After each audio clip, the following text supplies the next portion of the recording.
Dear student, today we continue with our chapter Retirement of the Partner, in which I taught you the calculation of new ratio, billing ratio. In the second lecture, I gave you introduction about the accounting treatment of the goodwill. The rule was continuing partner capital account debit to outgoing partner capital of the current account. Today we are going to study the third topic of this chapter, that is revaluation account. Though I have already taught you this concept in the previous chapter, that is admission of the partner. Here I am going to give you a short recap of this account. Clear? The name of the account is revaluation account. This is prepared in order to assess the revaluation of assets and reassessment of liabilities. So it just act like profit and loss account. Debit side is the decrease side, while credit side is the increase side. Clear? Now what things we are going to record on the debit side of revaluation account? See, decrease in the value of assets will come on the debit side of the revaluation account. So whatever assets are decreasing, you are going to pass a journal entry revaluation account debit to building, plant, furniture, whatever it is decreasing will come to the debit side of revaluation account. Then increase in the value of liabilities. If any liability is getting increased, you are supposed to write on the debit side of the revaluation account. Any liabilities is provided which has been not provided earlier, but now you have to provide it at the time of retirement of the partner, or that has been arising at this time. And unrecorded liabilities. Any liability which has been left unrecorded will also come to the debit side of revaluation account. Okay? Now come to the credit side. Increase in the value of asset.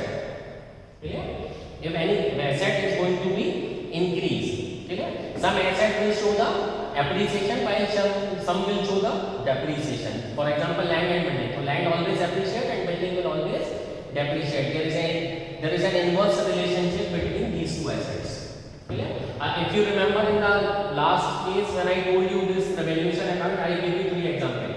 How the increase has been given in the form of percentage. When it is written by Y, the building is increased by Y of 10,000, then you have to write just 10,000 only. Sometime opening and closing balances are given, then you have to compare it whether the asset is decrease or increase. So increase in the value of asset will come to the credit side of revaluation account. How you are going to write? Suppose land is increased, so land account debit to revaluation account. What you are doing here, when asset is decreasing, revaluation to concerned asset account. Here asset is increasing, so concerned asset to revaluation account. Unrecorded asset, if any asset is left unrecorded and it has been come to the notice of all the partner at the time of the retirement of the partner, it will come to the credit side of revaluation account because it's a profit. And retiring partner also has a right to share in the unrecorded assets of the firm. Decrease in the liability, if any amount is getting decreased, some provision are to be written off, or any creditor is that person is not claiming any amount. So decrease in the amount of the liability will again is a profit to the partner and will come to the credit side of revaluation account. Excess provision written back, sometimes you have made excess provision for bad debt, doubtful debt because of the current pandemic situation. You will see it's very necessary to make the provision because any time there will be a severe bad debt or goods may remain unsold also. Sometimes it may happen, seller may going to return back to you. So this may also happen. So if any excess provision is there, then the circumstances becomes favorable and you suppose that this extra provision is not required, it is required to be written off, will come to the credit side of the revaluation account. Now see, I already told you, this is our debit side, decrement side, and this is our credit side, increment side. Okay? So if credit is more than the debit, you will have a profit, write it to partner's capital of the current account. Clear? Capital account you will write and fluctuating method is there. You will write current account, bank, fixed method of maintaining capital account is there. I have written partner A, B, C, whatever it is, X, Y, Z, P, Q, R, no problem. Okay? Now debit side is decrement side. So if debit side is more than credit side, this is a situation of loss. Okay, you will write by partner's capital of the current account. A's capital current to B's to C's. Okay? Now this loss will go to the debit side of partner's capital account and this profit will go to the credit side of partner's capital account. In this way revaluation work. Hope this will give you a quick revision or recap of the topic. In detail I have already explained you with the full account. Go through it. If you are not having that PDF which I forwarded you last time, give me a message, I will send you back again. Okay? Now we are going to solve one numerical.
Here it's an example 15. I will upload you for your reference.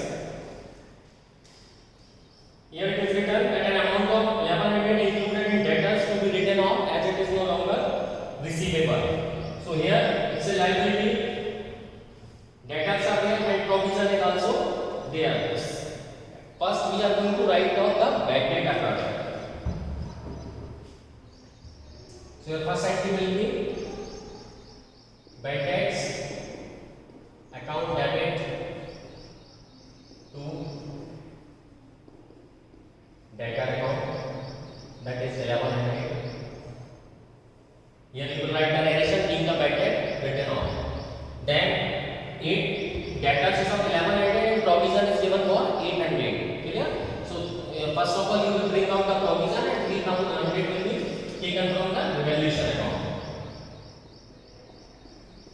So provision for bad debts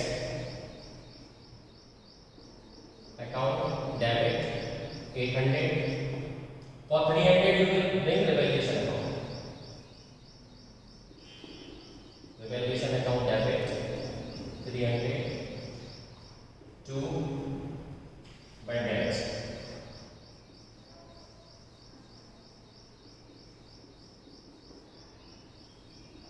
Again you will write the narration in the balance in the provision for bad debt transferred.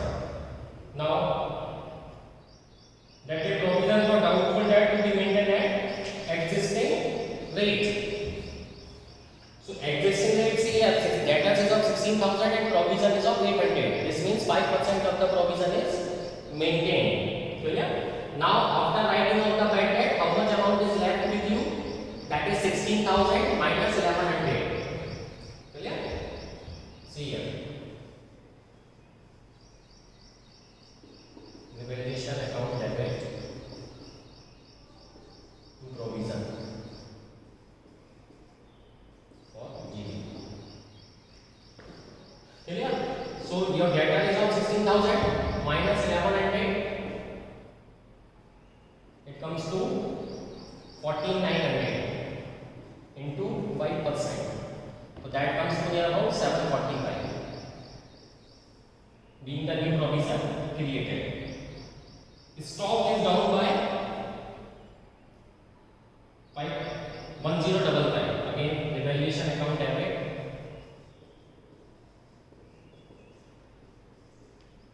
to stock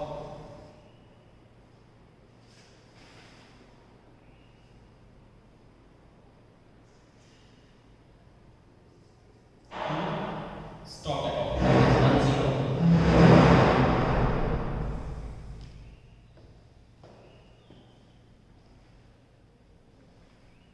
One more asset is there to plant and machinery, that you can also write it over here by 1000.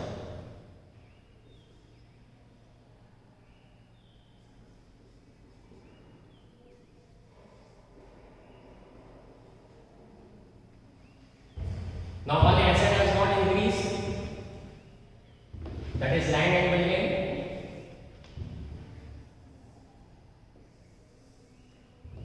So land and building account debit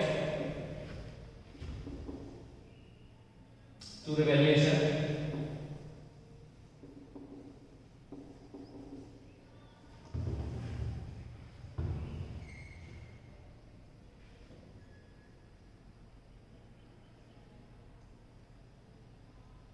That is 11,000. It is increased by 11,000. Now sundry creditors not claiming, again it's a profit, it will go to the credit side of revaluation account.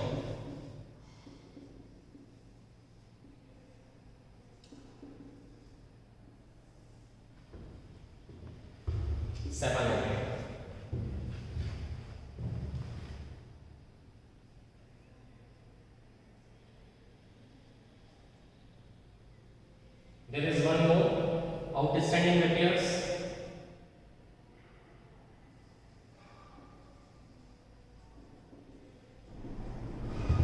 Account debit to outstanding repairs.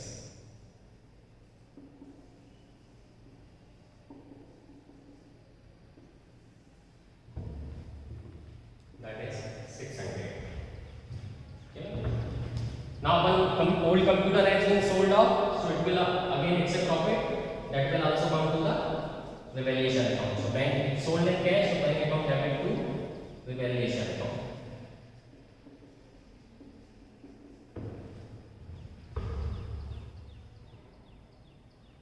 It's 2000.